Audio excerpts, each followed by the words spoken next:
Hello, everybody. Welcome back to another live session with me and Francisco. How are you doing? Good. I'm very happy to be here with you all. It's the same way that we are every Monday. Let us know in the chat. Put a number one if this is your first time joining us, or a number two if you are someone who has watched us in the past. For those of you who are joining for the first time, we are live on Instagram, TikTok, YouTube, and Facebook.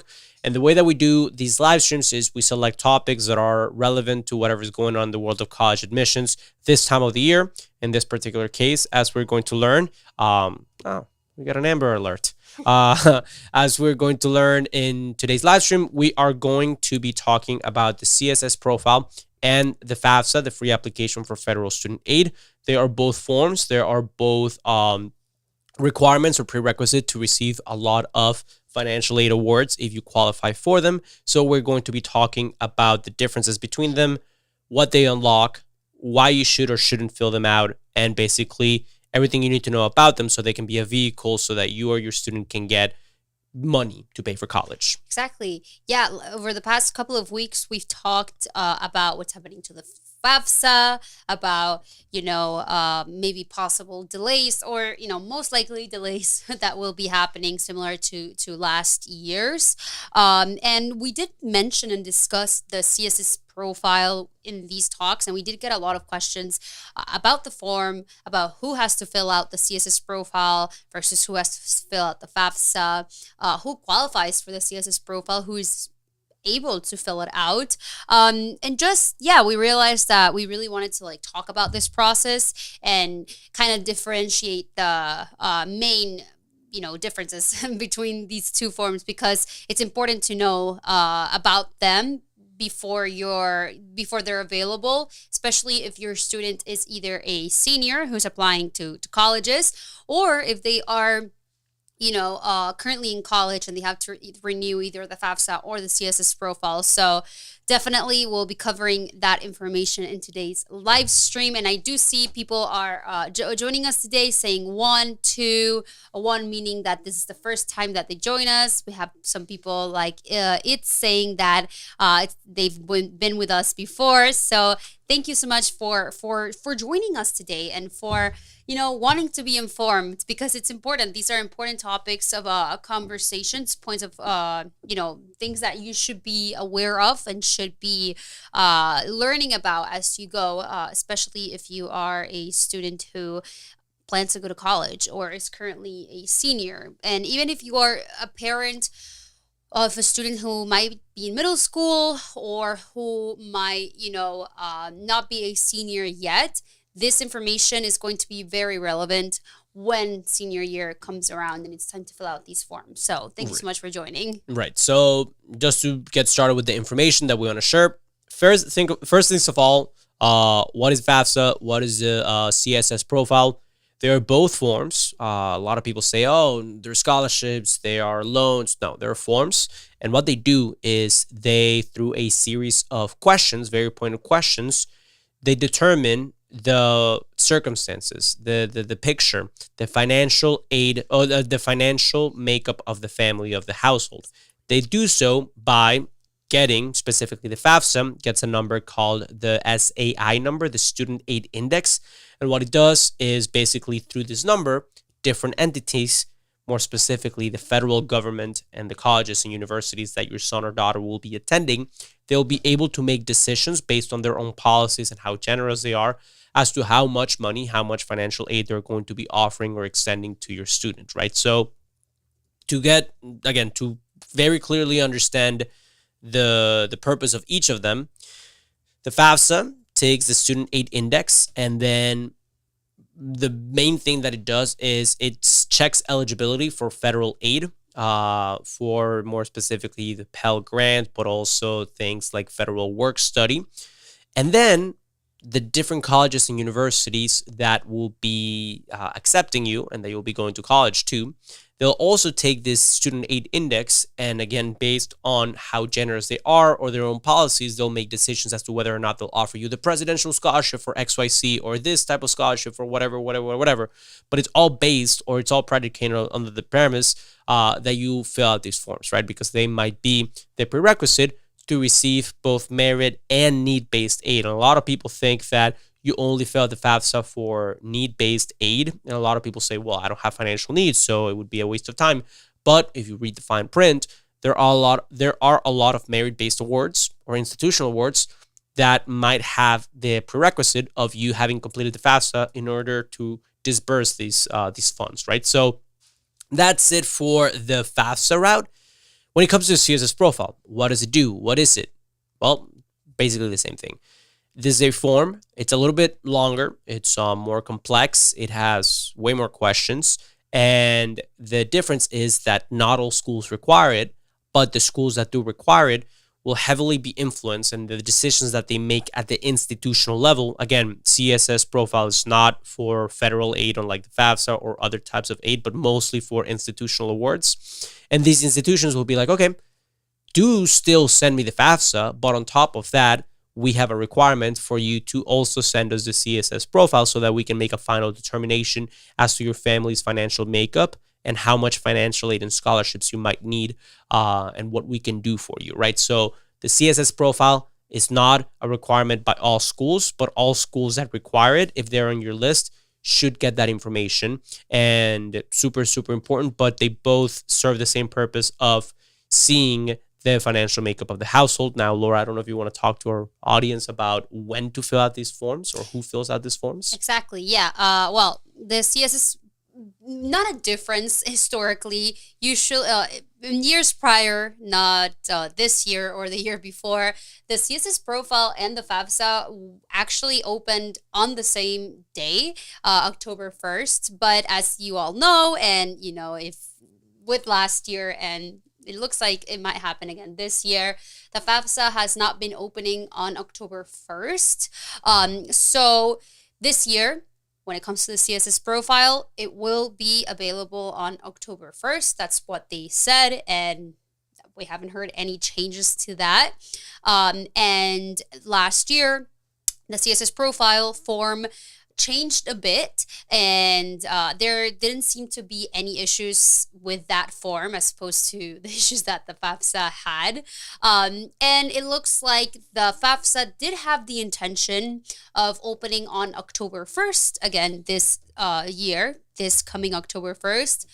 But unfortunately, there seems to be some issues again, and there's going to be what they are saying right now, as of right now, is that there's going to be a soft launch on October 1st, but most parents and students won't really have access to the form until December 1st. So, just to summarize, CSS profile this year will be available October 1st, which is, next week.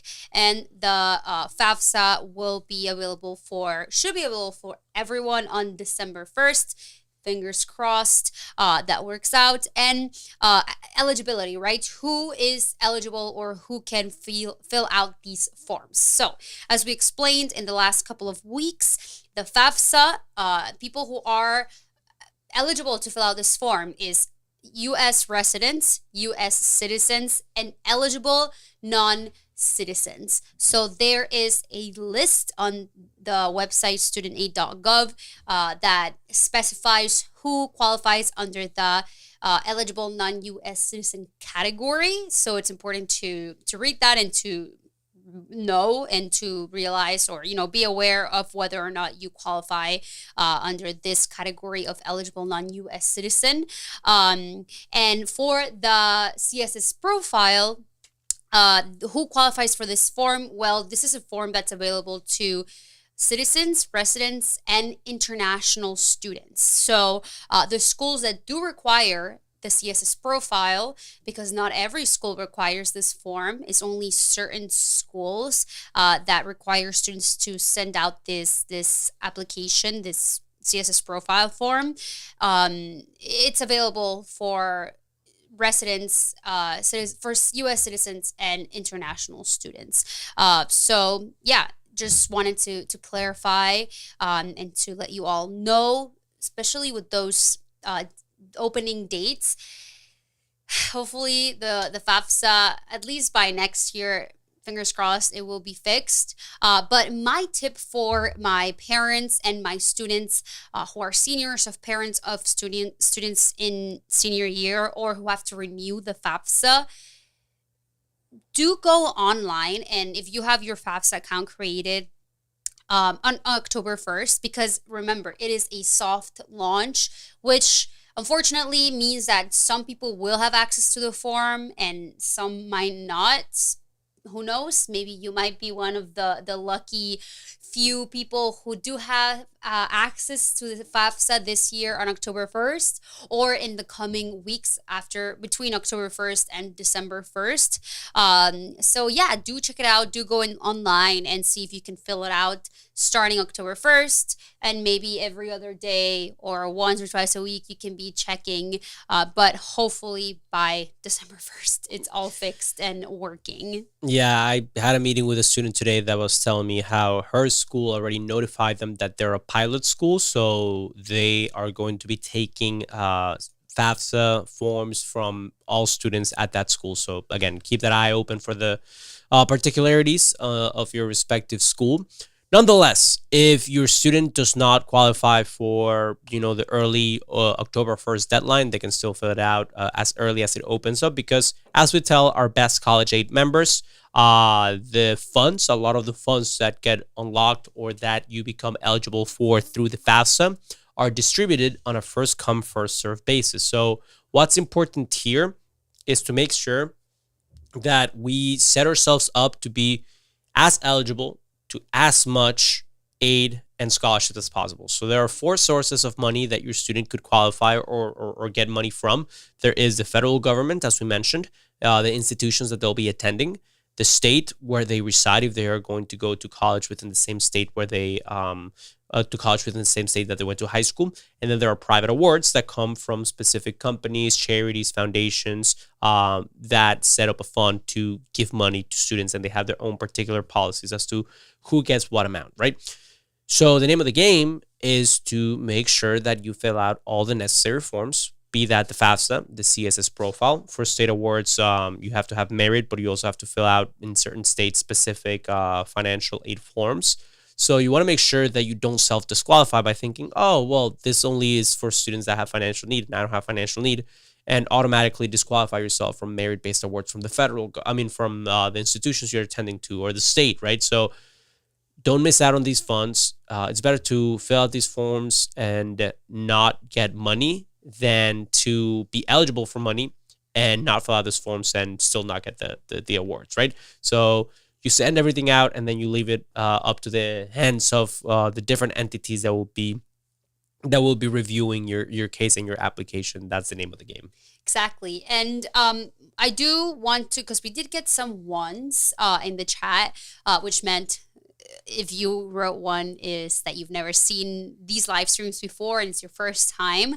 And we do like to give you guys a lot of free resources, a lot of information. And I know that throughout this live stream, we've probably mentioned a bunch of points or a bunch of important factors of the college admissions process that maybe if you're a first-time high schooler parent, you might not be aware of, which is why we created a presentation, a free webinar, a free resource titled The 6 Steps to Go to College with Scholarships, where we share with you some very important and very helpful resources that can help you understand some of the terminology that we might cover here or in our live streams, or just understand the college admissions and scholarship process better. So if you want to have access to this free training, which again is it's completely free and is for anybody who is watching.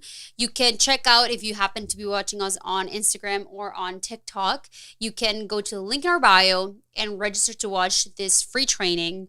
And if you happen to watch us on YouTube and Facebook, the link to this video in this free resource is in this video's description in the comment section. So I will be sharing it with you guys so that you can, learn just free information and just very helpful tips that helped thousands of students dominate and kind of navigate this college admissions process that it's always changing. I mean, as you've seen in the last couple of years with the changes to the FAFSA and changes to the SAT, when going from pen and pencil and paper to going digital, and even schools going from tests requiring test scores to some going test optional. So yeah, you have to be on top of things, and if you're here watching and learning, you're already on a step to the right direction. It means that you care more than the average person that's just watching, cat videos right now or other reels. So that's the first step. But as you mentioned, that is a free resource we have in the link in our bio. Another thing, if you came in late, you're going to be able to watch the recording of this live stream on both our Instagram page as well as our YouTube and Facebook pages. We'll be posting it. But yeah, definitely recommend checking out that free presentation. The main difference between that and this is today we're focusing on the FAFSA and the CSS profile on this live stream. But on that presentation, since it's pre-recorded and we update it every few months, we make sure to have it. It's more dense because we have a script for it and we prepare it with the most relevant data. So apart from being more dense with information, it's more of an overview of the entire process, more of a bird's eye view. Whereas these presentations, these live streams are very specific. For example, today, FAFSA CSS profile, but in that presentation, we will be talking about, extracurriculars. We'll be talking about essays. We'll be talking about how to become a better applicant. So it's applicable for students, not just who are worrying about the FAFSA and CSS profile, in 12th grade, but rather students who are also going through the process in middle school, 9th, 10th, 11th grade. So do check out that free training in the link in our bio. Yes, and again, I will be sharing it in the comment section for people who are watching us, and it's in the video's description for YouTube and Facebook, but I will be sharing that link with you in that section so it's easy and accessible to you guys. But yeah, please make sure you share these live streams, follow us, subscribe if this is your first time watching on YouTube, and share our profile with people who might need this information, who might benefit from these tips and these resources. Our goal is to help as many families and students as possible because the opportunities are out there. You can go to college in the United States without falling into thousands of dollars of debt. It is student debt is a crisis and is a problem in this country, but there are ways to navigate and the system and to take advantage of resources so that you can go to a great college paying as little as possible. It's all about, knowing where to look, how to look, when to look, and knowing which resources and which opportunities are available to you and your family. So right. Yeah. By no means is it a perfect system. It's a system we got. So we need to make a perfect plan to navigate it as gracefully as we can. So yep, do check out that free training. And if not, you can just give us a follow. It is on the top right or left screen on Instagram and TikTok, and subscribe on YouTube and Facebook. Thank you so much for your time, for paying attention, your comments, being here, for the people that are recurring viewers, for being here every week, for the people that watched us for the first time. Hopefully we'll see you either inside the training in the link in our bio, or we'll see you next week on this live stream. Thank you so much. Thank you guys. Have a wonderful night.